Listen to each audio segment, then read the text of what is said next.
To marry her, I made a bet with my father. I would go abroad to expand our overseas operations for a year.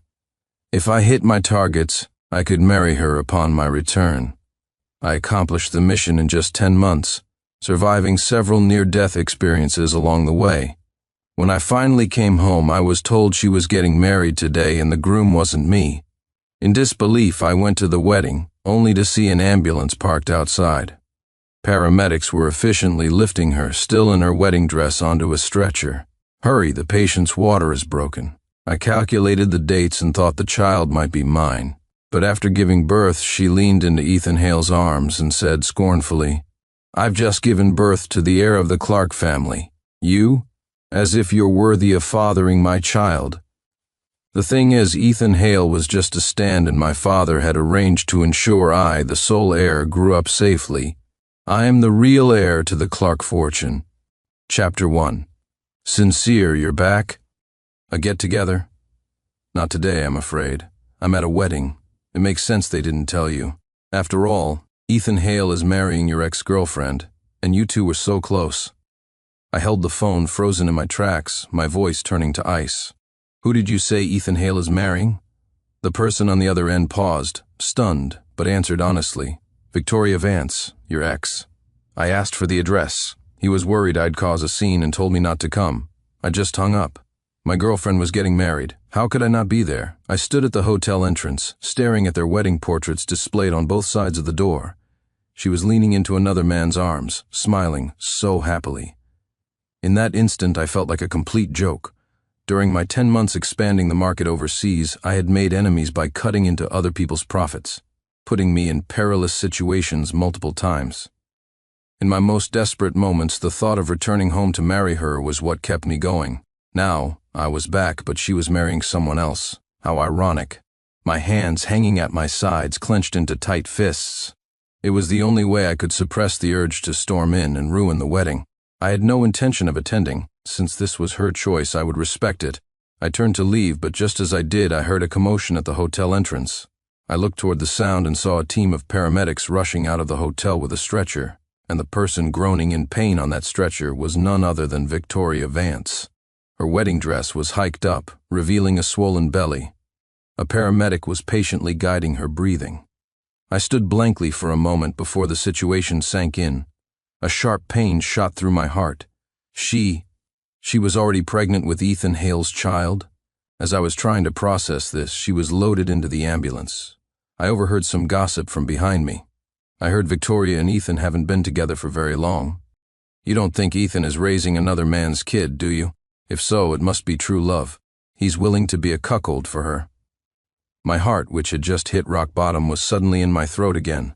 I calculated the dates. The child, it really could be mine, even though we had only had that one reckless night before I left the country. But what if, with a sense of trepidation, I quickly hailed a cab and headed for the hospital. The ambulance blared its siren, and all the cars made way, so of course I couldn't keep up. By the time I arrived at the hospital, Victoria had already been moved from the delivery room. The baby was in an incubator, and she was lying weakly in bed. When she saw me, her brow furrowed. "What are you doing here?" I didn't know why she seemed to loathe me so much, but I still asked the question that mattered most to me. Is the child mine? The moment I spoke, she burst out laughing. That sharp "ft" was dripping with mockery. I already knew the answer, but I wanted to hear it from her own lips. After a long moment, she wiped a tear of mirth from the corner of her eye, finally stifled her laughter, and spoke, enunciating each word. "Sincere Clark, I gave birth to the Clark heir. You, as if you're worthy of fathering my child." With that, she feigned weakness and leaned into Ethan Hale's arms. "Honey, can you get someone to throw him out? He's so annoying." I watched the two of them nestled together, her words Clark heir echoing in my mind, and I didn't know how to react. Because I am the true Clark heir. Chapter 2.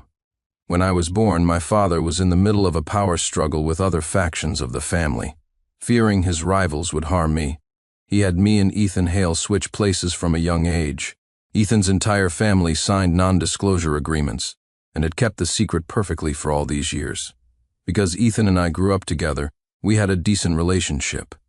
The plan was to reveal my true identity when I returned from abroad, but I never imagined that Victoria, who had repeatedly sworn to build a future with me, would marry someone else while I was away.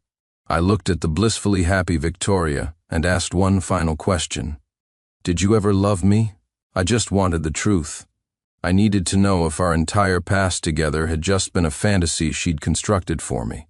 Of course not, she denied without hesitation. If it wasn't for Ethan, I wouldn't have even given you a second glance. So, I was just a stepping stone for her to get close to Ethan Hale. I didn't know how much of her affection for Ethan was genuine, but it was clear she had never felt anything real for me. Years of devotion, all for nothing. Thinking back to how I'd stood before my father making that bet, I felt like a fool. I stood there, stunned, for a moment before Victoria spoke again, this time with impatience. Get out if you don't, I'm calling security. In that instant, all my pride was shattered, trampled mercilessly by her. I gave her one last look and turned to leave. I went straight to the office to report to my father. By an unspoken understanding, neither of us mentioned the bet. My father patted me on the shoulder and said, "The situation at the company has all but stabilized. In a little while I'll find the right time to switch you and Ethan back." I nodded and quietly returned to the secretary's office.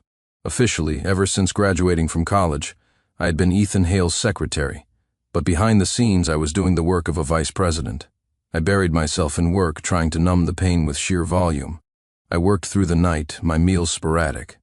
One day there was a sudden knock on my office door. I was surprised to see who it was. Sylvia Hale, my adoptive sister.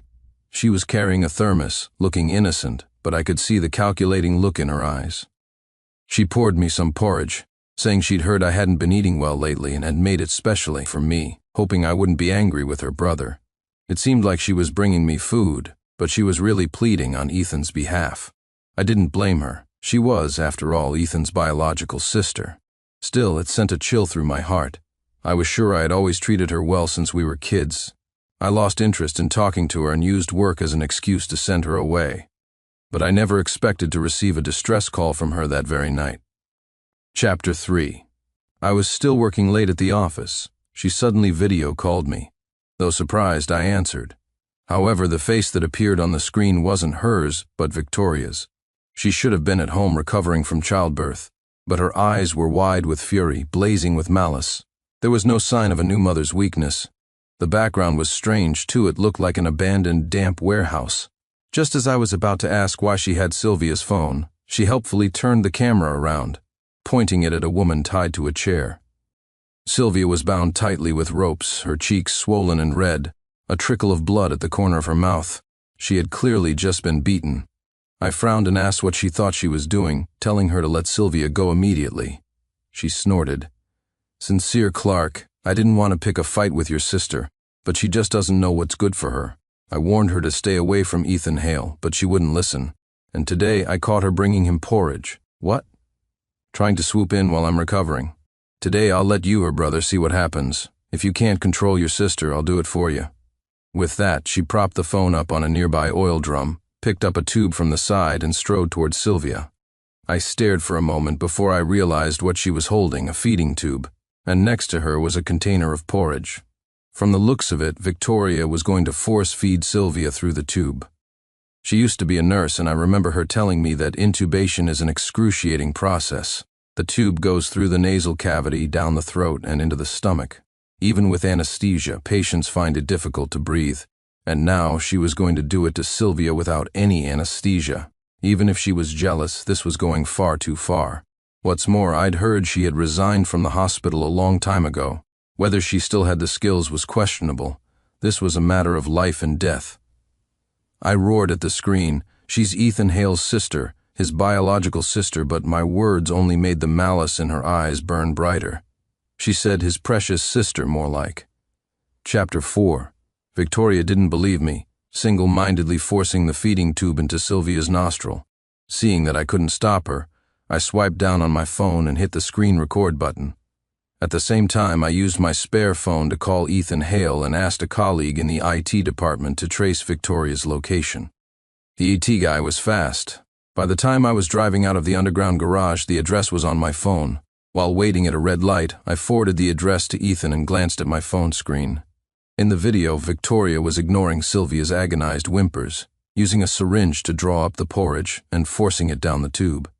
At first, Sylvia struggled desperately, but then her movements grew weaker and weaker, until finally she stopped moving altogether. I yelled in a panic, "Victoria, pull out the tube if she dies. Not even Ethan Hale can protect you," but Victoria was defiant. "Sincere Clark, what nonsense are you talking about? If I had married you, your broke, powerless family certainly couldn't protect me. But now, I'm a Clark daughter-in-law. The Clarks are untouchable in this city, you get it? Forget just punishing her a little. Even if I actually killed your sister today, she'd have died for nothing." Looking at her crazed expression, I thought she'd completely lost her mind. I didn't waste any more words with her and used my other phone to call for an ambulance. When I arrived, Victoria was patting Sylvia's face, but with that amount of force, it was more like slapping than patting. As she slapped her, she muttered to herself, "Hey, stop faking it, that's enough. Don't pretend so hard you actually die." Saying that, she even raised her foot to kick Sylvia. I shoved her aside and checked Sylvia's condition. Her face was pale, her pupils were dilated, and there was almost no pulse in her carotid artery. She was already showing signs of death. I grabbed Victoria by the collar and dragged her over.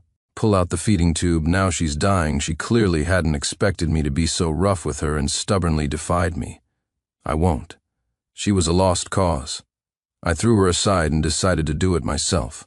I took out my phone and searched for instructions online, preparing to act. Suddenly, a male voice yelled from behind me. "Stop, Ethan Hale had arrived." Chapter 5. When Ethan Hale saw Sylvia tied to the chair, his eyes burned with rage. With a trembling hand, he checked for her breath. Then his whole body went rigid. After a long moment, he grabbed me by the collar and roared in a broken voice, "I was the one who stole your girlfriend. If you want revenge, come at me. Why would you hurt my sister?" Victoria, standing to the side, was stunned by Ethan's words. How could Sylvia be Ethan's sister? Though she couldn't figure it out, she knew she was in deep trouble. How could she give up the wealthy Clark family she had worked so hard to latch onto? So just as I broke free from Ethan's grasp and was about to tell him the truth, Victoria began to sob tragically. She stumbled into Ethan's arms as if in terror, a button on her collar mysteriously undone. She pretended to wipe away non-existent tears, her voice choked with sobs. "Ethan, Sincere Clark, kidnapped me. He threatened me, told me to get back together with him. When I refused, he went after Sylvia. He said what happened to Sylvia today would be my fate tomorrow. Ethan, I'm so scared." As her last word trailed off, Victoria threw herself into Ethan's arms like a delicate bird, her body shaking with pitiful sobs. Ethan's eyes blazed with fury. He seemed to have forgotten his true identity as he pointed a finger at my nose. "Sincere Clark, how dare you?" I laughed. He actually believed this story full of holes, and he was way too deep in character. He played the part of the fake heir so convincingly. When the truth finally came out, how would he explain it all to Victoria? The thought of that scene actually made me look forward to it. Chapter 6. Sylvia was taken away by the ambulance. The feeding tube had entered her trachea and gotten blocked with porridge. She suffocated to death. Resuscitation failed. Victoria was still trembling in Ethan Hale's arms. Only this time it wasn't an act. She was genuinely terrified. Sylvia's death was clearly not from natural causes, and the doctors had already called the police during the resuscitation attempt. The three of us would have to go to the police station to give our statements. Even though I had once loved Victoria deeply, she had now committed murder, and I had no intention of helping her cover it up. However, I didn't expect to get a call from my father. He told me the company was in the middle of negotiating a partnership with the industry leader, the Sterling Corporation, and we couldn't afford any trouble right now. So he had pulled some strings with the police to have the matter postponed for a week. Only after he repeatedly assured me that the case wouldn't just be dropped did I accept the situation. When the hospital informed us we could leave, Victoria shot me a triumphant look. I understood the meaning in her eyes. She was flaunting the powerful family she had married into. So foolish. Chapter 7.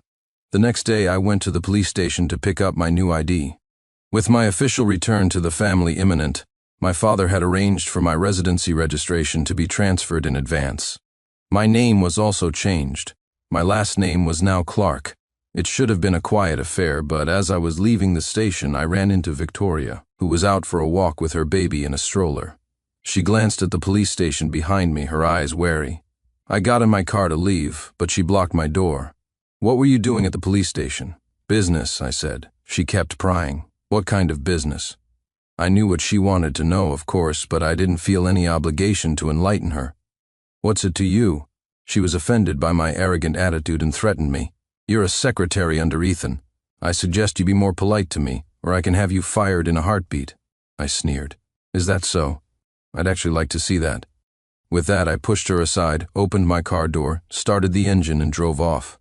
I didn't think much of the incident, but I was surprised when, that afternoon, right after I received my promotion to vice president, Victoria showed up in my office.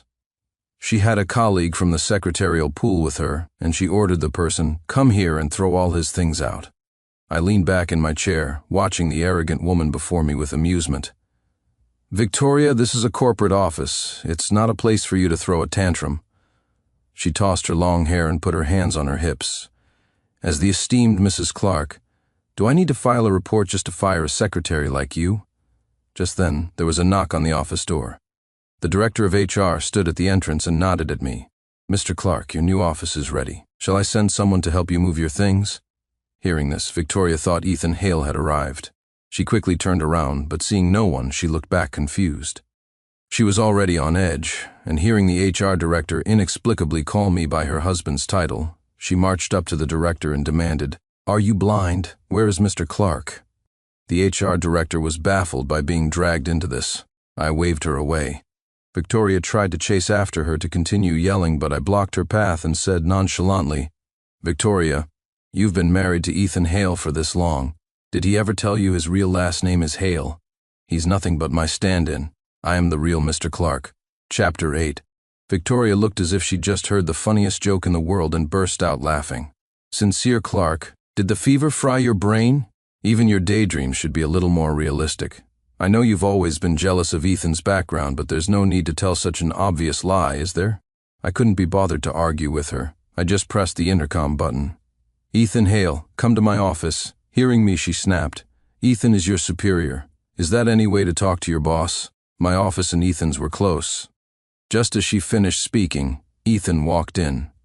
Her voice softened as she pointed at me and said to him, "Ethan, can you please fire him? He just claimed that he's the real Clark heir. We can't have someone so ambitious working here." I leaned back in my chair, tapping my fingers on the desk, and looked at Ethan expectantly. "Are you going to fire me?" He just stood there, stunned, clearly unable to process the sudden news. Originally, my father had planned to restore our identities after the contract with the Sterling Corporation was signed. But Victoria's deliberate murder of Sylvia had crossed my father's line. My father had been in business for years and had never done anything illegal, but now Victoria was running wild, using the Clark family name. So, my father decided to move up the timeline. For me, returning to the Clark family was no surprise. My father had discussed every step with me. But for Ethan Hale, it was a sudden, life-altering event. Because he was just a stand-in, my father would only inform him at the last minute. Now, faced with my question, he clenched his fists, wanting to argue, but he could only endure it. The promotion notice from HR had already been sent out. His life as the young master was over. He turned to Victoria and said with great difficulty, "He's telling the truth.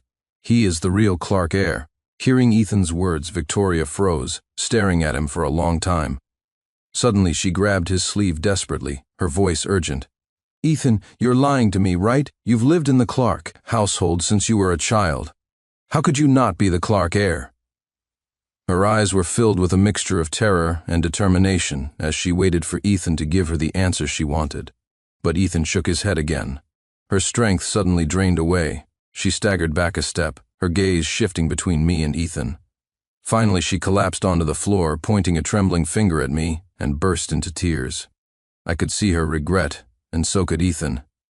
He bent down slowly in front of her. The warmth in his eyes was gone, replaced by a cold, menacing look. He lifted her chin with one finger, his tone dangerous. "Victoria, you once told me that you love me for who I am. Now that you know my real identity, don't tell me you're having second thoughts." Victoria looked up at him, 1,000 emotions swirling in her eyes. The intense hatred eventually morphed into a forced smile. Of course not. She had already had a child with Ethan. There was no turning back. Victoria had never imagined that the great tree she thought she was leaning on was also using her for support. Although the Vance family was nouveau riche and my father looked down on them, for Ethan Hale, marrying her was a step up. He knew he couldn't be my stand-in forever, so when Victoria came on to him, he gladly accepted. I heard that when they got married, Marcus Vance provided $1 million dowry, probably hoping for some favors from the Clark family in the future. Little did he know, his prize son-in-law was an imposter. I sipped my tea, enjoying the drama unfolding before me. When my cup was empty, it was time for the show to end. I put down my cup, stood up, and walked over to stand beside Ethan Hale. I spoke, enunciating each word. Ethan Hale, from this day forward, you have no connection to my Clark family. Remember to go to the authorities and change your last name. I don't want to see you in the Clark Corporation building again. That day, from the vice president's office window, I looked down and happened to see Ethan Hale and Victoria Vance, each carrying a cardboard box, leaving in disgrace. Chapter 9. In previous years, when I was with the Hale family, my birthdays were always simple affairs. This year, being my first back with the Clark family, my father insisted on a grand celebration. At the party, my father publicly announced my identity and made a point of mentioning that I was single. The birthday party turned into a frenzy, with a swarm of socialites throwing themselves at me. I finally managed to escape to the entrance for some peace and quiet, only to see a familiar figure. I frowned and started to head back inside, but Victoria stepped directly in my path. It was the dead of winter, and she was wearing only a thin nightgown with bruises on her face. In her arms, she held her sleeping child. It was obvious that her life had not been easy recently. In this circle, there are no secrets. Even without trying, I had heard bits and pieces of news. When Marcus Vance heard that Ethan Hale was a fake, he immediately turned on him, not only forcing Ethan to return the $1 million dowry, but also disowning Victoria. Marcus Vance was a promiscuous man with no shortage of children. With Victoria being a lost cause, he had plenty of other offspring eager to please him. Without her family's support, one could only imagine how difficult Victoria's life had become. I counted the days. She hadn't even completed her postpartum recovery. But what did that have to do with me? I had once offered her a golden path, but she chose not to take it. She had made her own wrong turn, and now she had to face the consequences herself. I took 2 more steps back, making my refusal to help perfectly clear. But she acted as if she had grasped her last lifeline, dropping to her knees before me with a thud. The baby in her arms, startled, began to wail. Tears streamed down her face. Sincere, for the sake of the love we once shared, please give me a way out. The commotion was attracting attention from the party guests, who were starting to look our way. But instead of toning it down, she shuffled forward on her knees, holding the baby. This didn't feel like a plea for help, it was more like a public shaming to force my hand. She had always been like this, completely disregarding others' feelings to get what she wanted. But with my heart now completely dead to her, how could I let her succeed? I said loudly, "The child isn't mine." Begging me is useless. That single sentence shattered everyone's assumptions. She was about to say more when a gentle arm suddenly linked with mine. "Sincere, how much longer? We're all waiting for you." It was Miss Sterling, Isabel. We had spoken quite a bit that evening, a well-bred lady with impeccable manners. Although she was speaking to me, her eyes were fixed on Victoria, her intention to make her leave crystal clear. I knew she was helping me out of a bind and gave her a grateful smile. But Victoria suddenly screamed like a madwoman. "Sincere Clark, you told me you would only love me for the rest of your life." I was astonished by her outburst. She had a child with another man, yet she expected me to stay celibate for her? I didn't bother engaging with her further and motioned for security. As the guards dragged her away, her eyes, fixed on me, were filled with hatred. "Sincere Clark, all of you men are worthless. All those promises of undying love you made to me were bullshit. I'll make you regret this." Chapter 10. I didn't take her words to heart, but I never expected to see her on a local tabloid news show the next day. She was still wearing the same nightgown from yesterday, holding her child, looking even more haggard.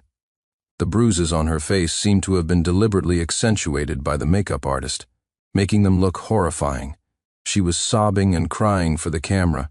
She claimed the child in her arms was mine and that I was an irresponsible deadbeat. Because we had genuinely been in a relationship, she easily produced photos from when we were deeply in love.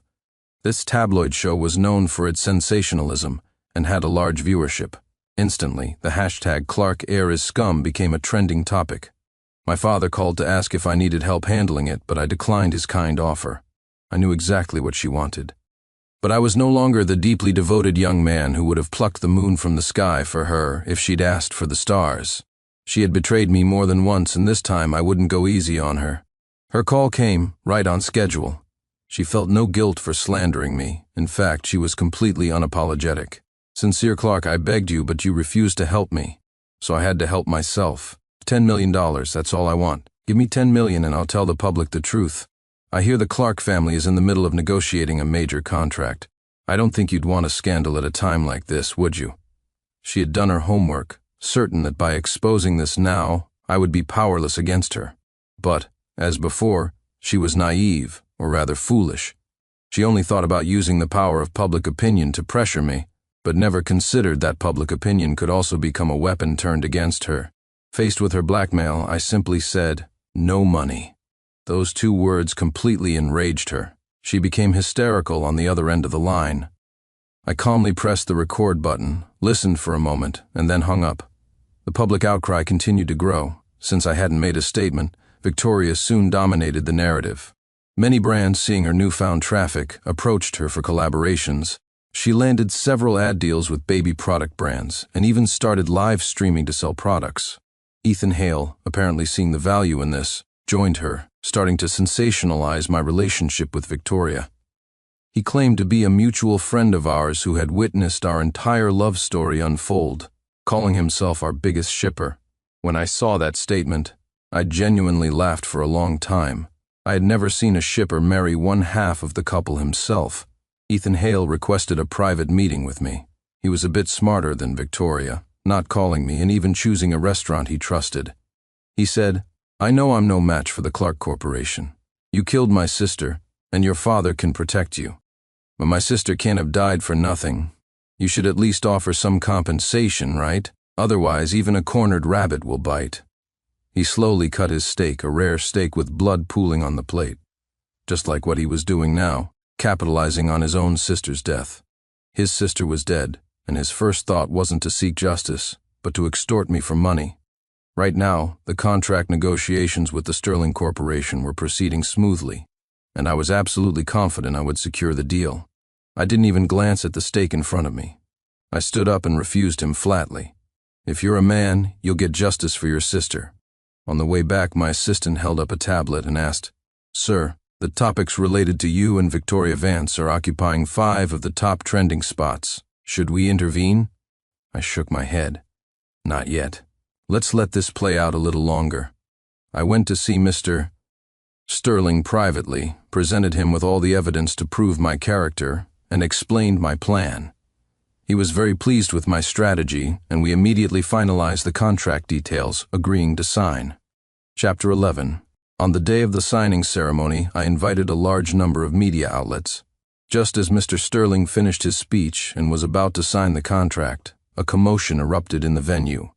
Victoria and Ethan Hale appeared, with their own camera crew in tow, and of course they had their 1-month-old baby with them. The baby's cries echoed through the conference hall, piercingly loud. Victoria rushed onto the stage and confronted Mr. Sterling, demanding, "Haven't you seen the news online? With his kind of character, how can you trust him enough to sign this contract?" Mr. Sterling's eyes lit up, and he turned to me with an appreciative look. Victoria was completely baffled by his reaction. I had my assistant escort Mr. Sterling out to rest while I took center stage. I gave a signal to someone in the audience, and instantly a familiar voice filled the auditorium speakers. "Sincere Clark, I begged you, but you refused to help me, so I had to help myself. $10 million, that's all I want. Give me $10 million, and I'll tell the public the truth." Victoria stared at me in shock, but this was only the beginning. She had been blackmailing me frequently lately, feeling emboldened by her position in the public eye and saying whatever she wanted. I had answered every one of her calls, and the audio recording was a full half-hour long. She frantically told Ethan to turn off his live stream camera, but what good would that do? Our contract signing was also being broadcast live. She ran to the control booth, trying to shut off the sound system, but she was stopped by security. After the audio finished playing, a video of her and Ethan's wedding appeared on the big screen, followed by footage from the hospital corridor where she had hurled insults at me. Our live stream had initially been watched by only a few industry peers. After Victoria's stunt, the number of viewers skyrocketed past 100,000. The live comments were flying across the screen. Things had turned around so quickly that Victoria was powerless to stop it, left standing there in a daze. Just when everyone thought the drama was over, Ethan Hale suddenly grabbed a microphone and rushed onto the stage. His knuckles were white as he gripped the microphone, his hand trembling. He was clearly desperate. He pointed a finger at my nose and screamed in front of everyone, "I want to report a crime. Sincere Clark is a murderer." The room erupted. All the reporters surged toward the stage, each one like a wolf spotting a sheep, eager to get the headline. Ethan shot me a defiant look and bent down to pull the collapsed Victoria to her feet. He held the microphone to her lips, urging her, "Tell everyone what Sincere Clark did to you that day, and how he murdered my sister." With every word Ethan spoke, the color drained further from Victoria's face. But lost in his own emotions, he didn't notice, continuing to push her to speak. But then, the police arrived. In front of all the reporters, the officers showed their badges and stated they were there to take Victoria Vance into custody. She just stood there, stunned, and after a moment began shouting that she was framed. Ethan was still trying to defend her. "Officers, she was just using the media for hype. That's not a reason to arrest her, is it?" A police officer stated matter-of-factly, "We're taking her in on suspicion of intentional homicide." Ethan was in disbelief. "How is that possible? My wife wouldn't kill anyone. You must have made a mistake." He then pointed at me. "He's the murderer, arrest him." The police ignored him and took him to the station as well. As the one who reported the crime, I also went to the station. When I arrived, Ethan was sitting numbly in the lobby. From his expression, it was clear he had seen the video. First thing that morning, I had sent the video of Victoria live streaming Sylvia Hale's murder to the police. They must have just shown it to him. He held his head in his hands, looking at me with despair. Do you think Sylvia will hate me? If it weren't for me, her brother, she wouldn't have died." He tore at his hair, his eyes full of remorse. He looked at me with tear-filled eyes as if seeking some comfort. But why would I comfort him? I was there to add fuel to the fire. I reported him for embezzling company funds. Chapter 12. Ethan Hale was also taken away in handcuffs. During his time as my stand-in, he had used his position to siphon off a considerable amount of funds from the Clark Corporation. The amounts were small each time, but he did it frequently. Before he was taken away, I asked him, "You knew my real identity. Why did you still fight with me over Victoria? You knew it wouldn't end well." He laughed like a madman. "Sincere Clark, we grew up together. It's true that I ate better and lived better than you, but there was always a voice in my head, constantly reminding me that it was all fake, that one day I'd have to give it all back. The older I got, the more resentful I became. Why should I have to be your shield, just because your father was afraid you'd get hurt? Victoria came to me on her own. I didn't even like her at first, but she was your woman, and I wanted a taste. You know what? Every time I slept with her, the thought that I was sleeping with the same woman as you made me incredibly excited."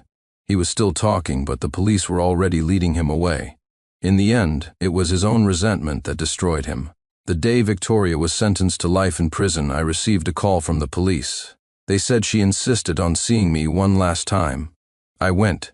Through the glass partition, she cried with suppressed sobs. Unlike her previous tears, this time it seemed like she was genuinely remorseful, but it was too late. She would spend the rest of her life in prison. She finally composed herself and apologized to me, saying she had been possessed by greed and would repay what she owed me in the next life. Finally, she asked if I could help find an adoptive family for her daughter. She said, "After everything, you're the only person I can still trust." I agreed. No matter how terrible the parents' mistakes, the child is innocent. The media attention here was too intense, so I sent the child abroad. The couple was kind and simple. They had helped me a lot when I was overseas. They had been trying for a child for years without success. With everything settled, I went to Sylvia Hale's grave. In this whole affair, she was the most innocent one. And yet, she suffered the most tragic fate. I stood before her grave for a long time, until snowflakes began to fall from the sky, and then I turned to leave. I wished for her to find peace in the next world. The partnership between the Clark and Sterling corporations was a huge success. The new product, riding the wave of the media attention, broke 10 million in sales as soon as it launched. At the celebration banquet, Mr. Sterling brought his daughter, and his intention to set us up was clear in everything he said and did. Miss Sterling was a graduate of a prestigious university, elegant in her every move, and had a wide range of interests. many of which we shared. After just a brief conversation, I could sense the intelligence and talent that radiated from her. This time, my father didn't object. In fact, he strongly encouraged it. In the past, I had been strongly against the idea of an arranged marriage, but this time I didn't refuse. I thought that if happiness came knocking, I should make an effort to seize it. My wife, Victoria Ainsworth, asked me to accompany her to the March 15th commercial summit. At the reception, she made a grand entrance on the arm of her assistant, Ethan Wright, both dressed to the nines. Me? She had me seated at a table with the kitchen staff. Just as I was about to go over and question her, her assistant mocked me publicly. "Sincere Clark, you're just a useless kept man. What right do you have to sit next to Chairperson Ainsworth?" I gave him a slight smile, then turned my head to look at Victoria beside him. "You also think I don't have the right, is that it?" At that moment, everyone at the table turned their eyes towards me. Victoria clearly hadn't expected me to disrespect her in front of so many people. Fury flashed across her face. "Sincere, what stunt are you pulling now? This is a business networking event. If you want to argue, get the hell out and do it. Don't embarrass me here." I chuckled, gazing at her nonchalantly. "Victoria, you think sitting next to you would embarrass you, is that right?" The next second, Victoria slammed her hand on the table, pointing her finger straight at my nose as she yelled, "Yes, I think sitting with you is humiliating. So what? Nominally, you're my husband, but in reality, there are absolutely no feelings between us. To the Ainsworth family, you're nothing more than a dog I keep." As she finished, she stood up entirely, her spittle hitting my face. I wiped my face with a tissue, still maintaining a smile. "Then I don't understand. If you despise me so much, why insist I come to this damn networking event? Or did Chairperson Ainsworth simply want to humiliate me?" Honestly, I was puzzled myself. Usually she found me clumsy and embarrassing, not even letting me near the company. Yet today, for such an important occasion, Victoria insisted on dragging me along. Something was definitely off. Just as I finished speaking, Ethan Wright, the assistant who had taken my spot, stood up too. "You surname Lynn, calling you stupid is an understatement. Can't you figure out something so simple?" "It's obviously because..." Before Ethan could finish, Victoria quickly raised a hand to cut him off. "Ethan, let's just eat. Why bother with someone like him? Even if you told him the reason, what difference would it make? He'll just go back to idling around like always, doing whatever, completely oblivious to his own problems. If I'd known then what I know now, I never should have agreed to my father's demand to marry him. Such bad luck." Victoria's words stunned me. Me, the secret powerhouse behind the company, what more did I need to do? Sit in an office drinking coffee all day like her? Seeing my silence, Victoria thought she'd hit a nerve and looked smug. What? Struck a sore spot, did I? Lost the courage to even speak? "Sincere Clark, you better behave yourself, or believe it or not, I'll have you fired right now." I let out a cold laugh, my eyes fixed on her. "Victoria, are you saying I'm redundant at the company?" My initial thought was that today was the annual industry conference, a hard-won opportunity for the Ainsworth family, and I didn't want to blow this small issue into a city-wide scandal in Sterling City. But I didn't know what had gotten into this crazy woman today. She just wouldn't let go. Insulting me once or twice, I could ignore it like she was just blowing hot air. But now she was using my position to threaten me, that I truly couldn't tolerate. Did she have absolutely no clue who was responsible for the Ainsworth family's current status? You're absolutely right. Keeping a waste like you in my company is just a drain on resources. I smiled faintly and shook my head. "Victoria, call me idle if you want, but saying I'm useless to the company, I can't accept that. Surely you don't believe you reached your current position all by yourself, seeing that I wasn't admitting fault and dared to." "Talk back," Victoria exploded. "Sincere Clark, open your damned eyes and look closely. I, Victoria Ainsworth, am the chairperson of the Ainsworth Group. If the company going public wasn't thanks to me, was it thanks to a waste like you?" I nodded with a straight face. "Exactly. You're not wrong. The Ainsworth family indeed rose to become one of Sterling City's 4 major families because of me." The moment I spoke, the table erupted. Kid, you're quite the bullshitter. The Ainsworth family is a renowned name in Sterling City. What are you? Mr. Preston is right. A man even his own wife looks down on. How dare he demand to sit with us? I suggest you leave quickly. Everyone here is a figure of importance in the business world. We don't welcome pretty boys living off others. I rubbed my ears, tuning out their comments. Whether I'm qualified to sit here isn't up to you. My words left everyone staring at me, jaws dropped. Everyone attending the summit today was a leader or major investor in Sterling City's business circles. Even the Ainsworth family had only just qualified for an invitation this year. My statement quickly spread throughout the venue. All eyes were on me, sharp and hostile, as if ready to devour me. As more people joined in, I was soon surrounded. Seeing this unfold, Ethan Wright's face split into a wide grin. Everyone, let me clarify first. Although this person is Chairperson Ainsworth's husband, he has already been fired by the Ainsworth Group. Feel free to beat him or curse him. We won't interfere.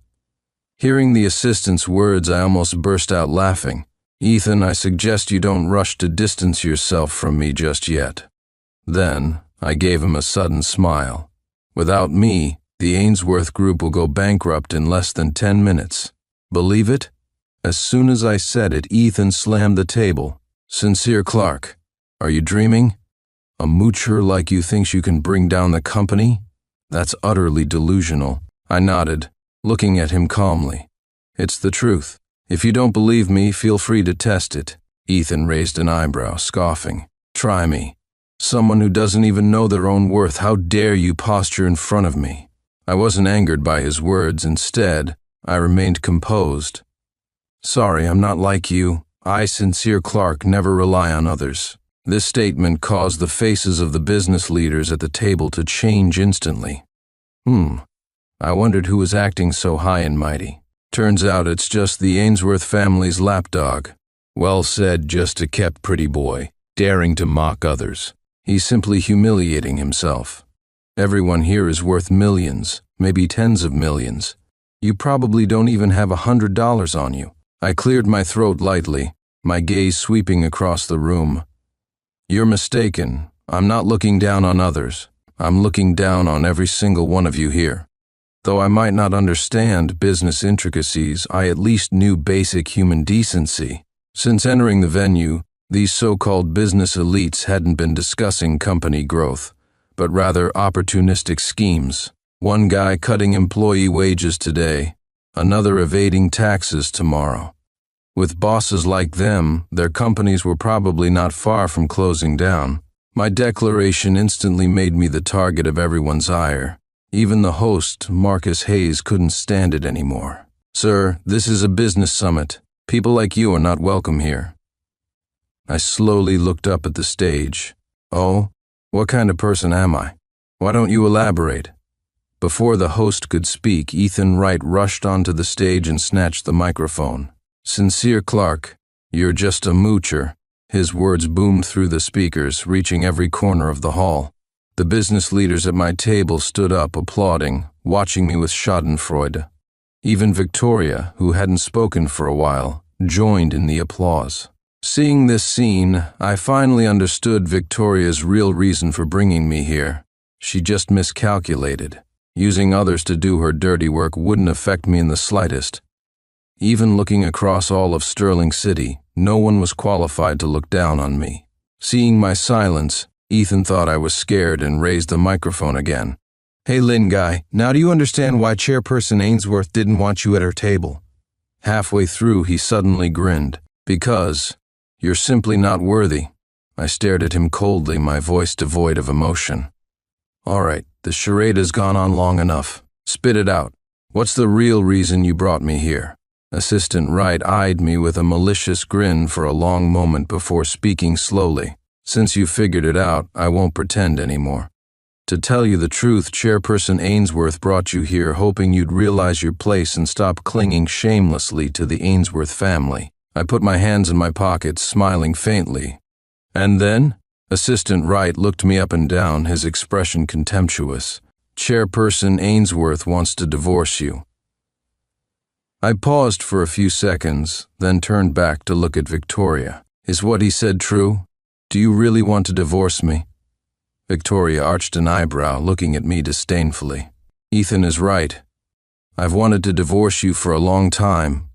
I only delayed until now because of my father's pressure. It just so happens that many business leaders are here today. They can witness it. I, Victoria Ainsworth, want to divorce you. This useless moocher. Hearing Victoria's words, everything clicked into place. 3 years ago, when the Ainsworth family was still a small company, Arthur Ainsworth, the founder of Ainsworth Group, approached me directly, saying he wanted to marry his daughter to me. Before I could even refuse, he pulled out the marriage agreement. I saw the handwriting on it. It was indeed my father's signature. I was young back then, completely clueless about love. But to fulfill my father's last wish, I gritted my teeth and agreed. Unexpectedly, on the day we were supposed to register the marriage, Victoria suddenly backed out, saying she would only register but not hold a wedding ceremony. After careful consideration, I agreed to her request. After all, feelings do need time to develop. But who knew that after 3 years, not only had no feelings developed, but she was now forcing a divorce on me. Thinking about this, my anger surged. Victoria, I'll ask you one last time. Are you sure you want to divorce me? Even if it means gambling away the Ainsworth Group you're so proud of? Before Victoria could speak, Ethan Wright started fanning the flames again. Divorce? Absolutely. With Chairperson Ainsworth's current status, she can definitely find a man 100, even 1,000 times better than you. I glared at him furiously. Ethan, what business is this of yours? You're just Victoria's assistant, or can you make decisions for her? My words instantly angered Victoria. Enough, stop talking sincere. I can tell you clearly I've never had any feelings for you, not even a shred. To me and the Ainsworth family, you are nothing but a burden, completely insignificant. I sighed softly, a hint of disappointment in my eyes. Looks like you made up your mind long ago, didn't you? Victoria frowned, looking at me with disgust. Yes, you're right. I never liked you, not in the past, not now, and not ever in the future. As soon as she finished, Ethan Wright immediately started clapping, and the onlookers followed suit. Expressing support for Victoria's actions, I scanned the crowd peripherally, a slight smile playing on my lips. Since that's the case, so be it. Then, I gave Victoria a meaningful look. I hope you won't regret this decision in the future. Hearing that I agreed to the divorce, Victoria became visibly agitated. Sincere Clark, since you're willing to divorce me, things are simpler. Name your price. Do you want money or property? I'll try my best to satisfy you. I waved my hand dismissively, looking at her coldly. No need for money. After all, the Ainsworth family is about to go bankrupt. Then, my tone suddenly shifted, becoming colder. Right now, I just want to know one thing. Besides the reasons you mentioned, are there any other reasons for divorcing me? Or let me be more direct, who is pulling the strings behind everything that happened today? Knowing Victoria, she cared deeply about appearances. Without someone orchestrating this behind the scenes, she would never bring up her private family matters in public. There had to be something suspicious going on. Indeed, Victoria's expression confirmed my suspicions. Her eyes darted around, unable to meet my gaze. Seeing this, Ethan Wright quickly stepped forward. You are not worthy to know his name, but I can tell you this person is from Beijing, a major figure you can never afford to offend. Only now did I realize that Ethan Wright had been fueling everything that happened today. No wonder he always chimed in at critical moments. Poor Victoria. She didn't even realize she was being used. Faced with their repeated provocations, I hadn't lashed out but had shown restraint time and again. After all, everyone present was a prominent figure in the business world. I didn't want to make things awkward for everyone. But constant concession only earned me endless ridicule. Enough. My cold gaze swept across the surroundings. I see no need to continue this summit. I'll give all of you 2 choices now. Either leave now, and I might let you off, or wait to go bankrupt along with the Ainsworth family. My words were met with shared smiles among the surrounding business elites. Kid, you may be young, but you've got a big mouth threatening us now. You believe one word from us could make it impossible for you to survive in Sterling City? I suggest you leave quietly. Otherwise, no one will be able to save you soon. Suppressing my anger, I spoke slowly. I've been low-key for too long. Today, I feel like being high-profile for once. As I spoke, I slowly walked towards the main stage. Anyone who stays today, every single one, I, Sincere Clark, will take you all on. I looked down at the defiant faces below, feeling a pang of disappointment. Is this what Sterling City's business scene has become? Profit-driven, riddled with cliques and corruption, a complete mess. Lynn guy, get the hell down from there, that's not your place, Ethan Wright yelled from the crowd, but I just smiled faintly. That's enough. Your job is done. Tell the person behind you to come out. What kind of skill is it to always hide and whisper insults? Doesn't he even have the courage to face me directly? The moment I finished speaking, the doors to the hall suddenly burst open. A young man about my age swaggered in. You're Sincere Clark, right? I've taken a liking to your wife. Name your price. Young Master Vance, you're finally here. Following Ethan Wright's exclamation, everyone turned their gaze towards the newcomer, welcoming the young master from the capital. Judging by the look of things, you must be the real boss behind this summit today. The young man raised an eyebrow, slowly approaching me. You guessed correctly. I organized this top-tier industry exchange. My surname is Vance, given name Julian. You can call me Young Master Vance like they do. I almost couldn't stifle a laugh. Young Master Vance, this so-called top-tier summit you speak of, surely you don't mean these wastes down here?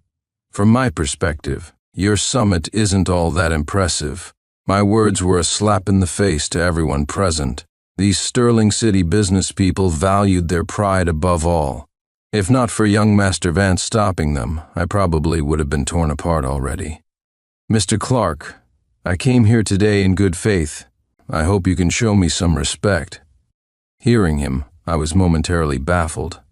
Young Master Vance, are people from Beijing perhaps a bit slow? Tell me, you're trying to steal my wife. How exactly am I supposed to respect you? Julian Vance's face flushed crimson from being countered. You Lin guy, I wanted to discuss this reasonably, but you provoke me again and again. Do you really think my Vance family from Beijing would fear a mere live-in son-in-law of the Ainsworth family? His words genuinely amused me. Before coming to Sterling City, I'd dealt with plenty of rich kids from Beijing. The surname Vance? I'd never heard of it. Just as I was about to speak, Victoria threw herself into Julian's arms right in front of me. Sincere, I advise you to just divorce me quietly. Don't make things difficult for everyone. I looked up at the two of them, fingers intertwined, and spoke coldly. Looking at this, you two must have gotten together long ago, right? No wonder Victoria never let me touch her all these years of marriage. It turned out someone else occupied her heart all along.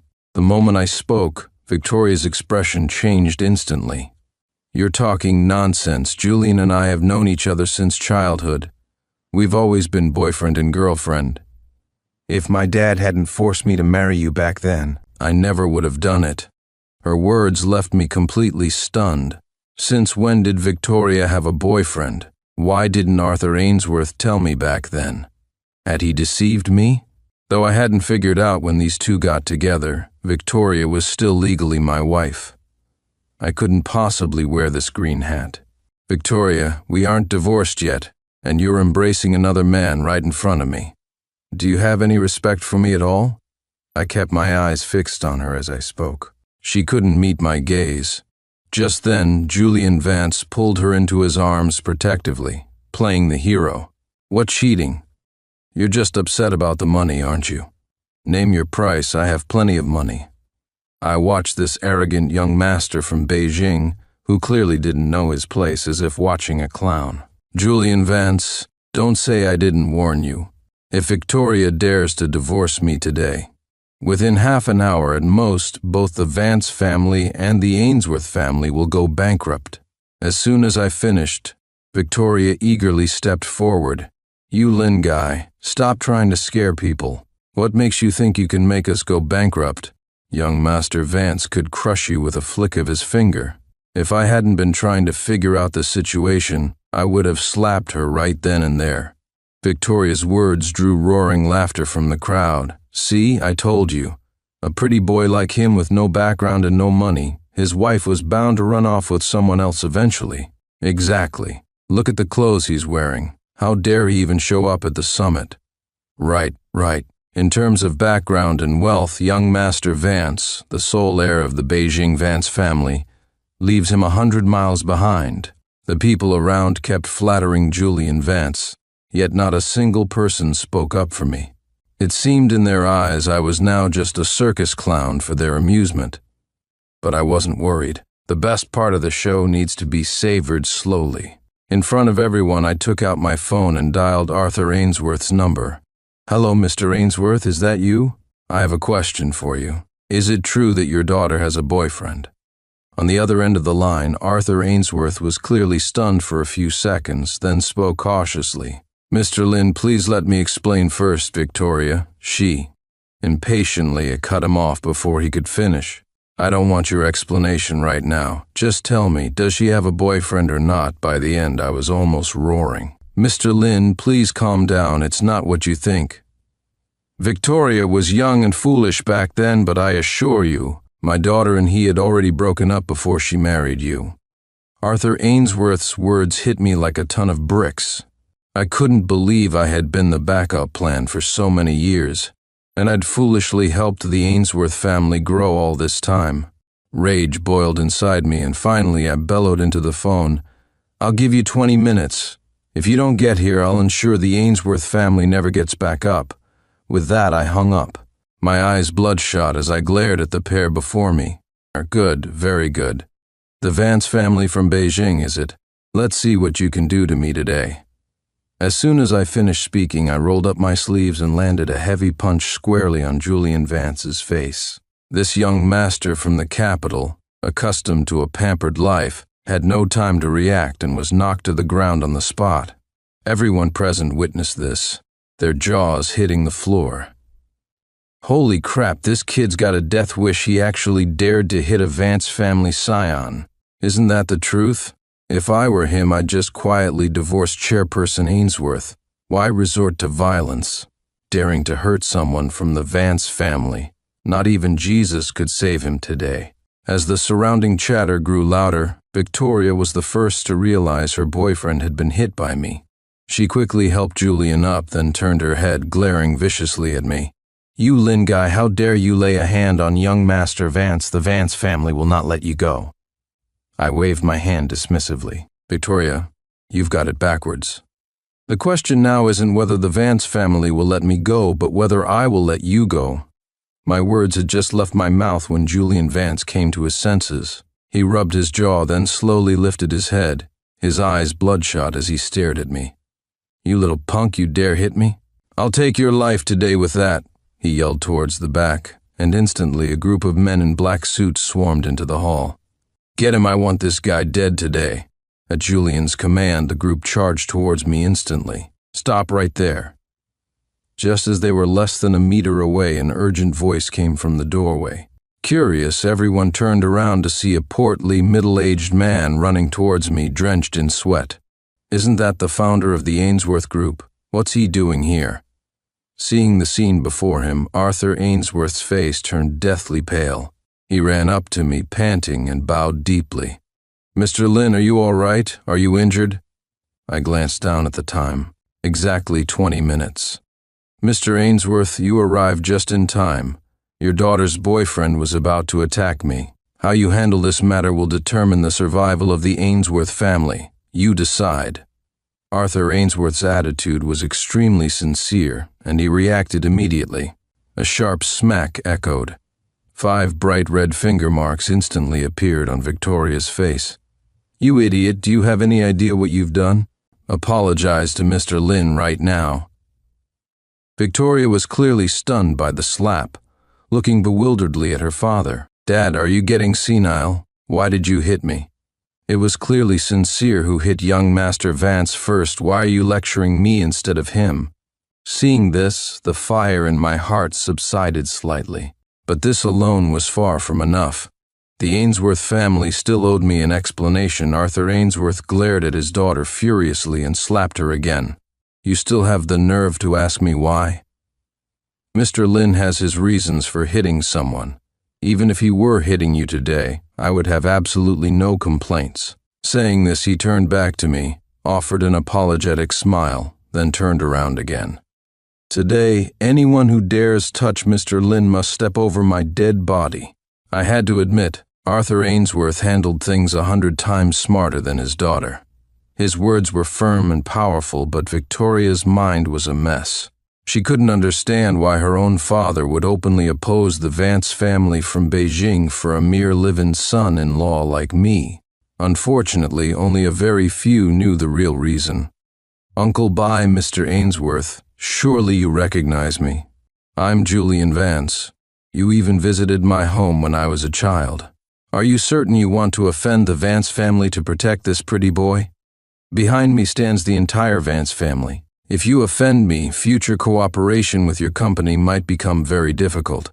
The surrounding business leaders nodded in agreement after hearing Julian's words, but Arthur Ainsworth made a choice contrary to everyone else's expectation. To outsiders, perhaps he seemed old and unable to grasp the current situation, but only I knew he was doing this solely to save the Ainsworth family, making a final desperate effort. I found an excellent vantage point to sit down, temporarily yielding the stage to the founder of the Ainsworth Group.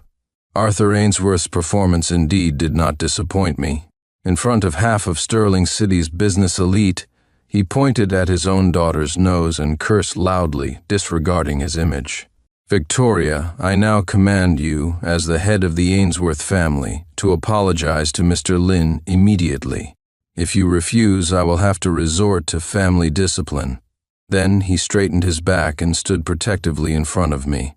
Today, I, Arthur Ainsworth, make this declaration. Anyone who dares disrespect Mr. Lin is disrespecting the Ainsworth family.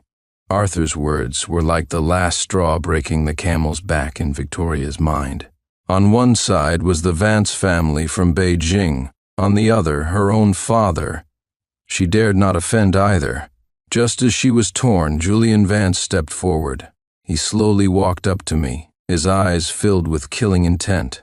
You Lin guy, I command you to apologize to me now, or I will use all my power to make your life a living hell. I pursed my lips and gave him a slight smile. Young Master Vance, I think the one who should apologize is you. Julian Vance didn't waste words, directly pulling out his phone and making several calls. Time ticked by minute. Outside the venue, luxury cars began to accumulate. If one looked closely, these cars shared a common feature. Without exception, they all bore Beijing license plates, specifically Jing-A prefixes. Even the so-called business elites were dazzled. My God, what incredible figure has arrived today. So many luxury cars. Forget the cars, any single person getting out of those vehicles would be a major force, even in Sterling City. Tonight's summit is truly something else. Even alarming people from Beijing. I tuned out these comments. Arthur Ainsworth, standing before me, was now silent as well, because he knew someone was going to have a very bad night, and likely more than one person. One by one, prominent figures emerged from the cars and headed straight for our private room. One of the older middle-aged men, Jonathan Miles, glanced at me out of the corner of his eye, raising an eyebrow slightly. You were the one who just hit young Master Vance, right? His tone held disdain and surprise, but mostly provocation. That's right. It was me. The man hadn't expected me to remain so defiant in front of so many Beijing scions. His face changed instantly. Fine. Young man, you've got guts then. He glanced at Arthur Ainsworth standing before me and scoffed. Does your confidence perhaps come from him? The founder of Sterling City's Ainsworth Group, Arthur Ainsworth, am I correct? I was slightly surprised that he knew Arthur's identity immediately, but only for a fraction of a second. His identity has nothing to do with me. I have no relationship with the Ainsworth family, nor do I want any in the future. My words had a dual meaning. First, I wanted them to know I didn't need to rely on the Ainsworth family. Second, I was telling the Ainsworth family that from this moment on, I was just myself, no longer their son-in-law. My nonchalant attitude quickly irked the group of rich kids. They were likely thinking, who does this brat think he is, acting tougher than us? They were all rubbing their fists, eager to jump me. But me? I particularly enjoyed toying with rich kids like them. The angrier they got, the more I wanted to test their limits. Hey, you all must be the people Julian called, right? Hair dyed like wannabe punks wearing earrings. Are you even men? Guys like you, I could take down 10 with one hand. Try me if you don't believe it. Sure enough, as soon as I finished speaking, these pampered rich kids couldn't hold back anymore and charged at me. I didn't even bother dodging. Smack, smack, smack, a few slaps sent them reeling back. Except for Jonathan Miles, the middle-aged man who had spoken to me earlier, everyone now had my handprint on their face, and they hadn't even managed to touch my clothes. Kid, who the hell are you? Where does your confidence come from? His face was grim, eyes locked onto me, yet he didn't dare make a move. I casually grabbed a wet wipe and cleaned my hands, speaking nonchalantly. You have the nerve to ask who I am? And you call yourselves people from Beijing. You don't even recognize me? Halfway through, I suddenly smiled at him. My surname is Lin, the Lin of Lin Huang. Just as the words left my mouth, someone in the crowd shouted, "Look, what's that?" Following the voice, everyone turned around. A black Hongqi sedan with a black Jinga license plate slowly drove into the venue grounds. The middle-aged man, Jonathan Miles, turned back, his face etched with astonishment. You're actually from the Imperial City, referring to the highest circles of power in Beijing. I smiled faintly and nodded gently. Congratulations, you guessed correctly. Then my tone shifted abruptly, my gaze hardening. As a reward for guessing right, you should know better than I how to deal with these people, shouldn't you? Jonathan Miles instinctively dropped to his knees before me, his forehead beaded with cold sweat. You are the son of Lin Huang. Jonathan's words detonated like a bombshell, shattering the atmosphere in the room. No way, this kid has such an insane background. Why didn't he say so earlier? Yeah, if I had his connections, I could walk sideways anywhere in the country. Crap. You reminded me. Didn't we just help young Master Vance curse him out? It wasn't just the business elites. Even the rich kids who came to back up Julian Vance were now panicking. Each one was frantically calling home on their phones, seeking help. As for Julian Vance himself, the primary subject, he collapsed onto the floor, mouth agape. Crown Prince Lin, this is a misunderstanding. My face remained smiling as I spoke. Oh, young Master Vance thinks it's a misunderstanding? You tried to steal my wife and attack me. Which of these crimes can you possibly bear?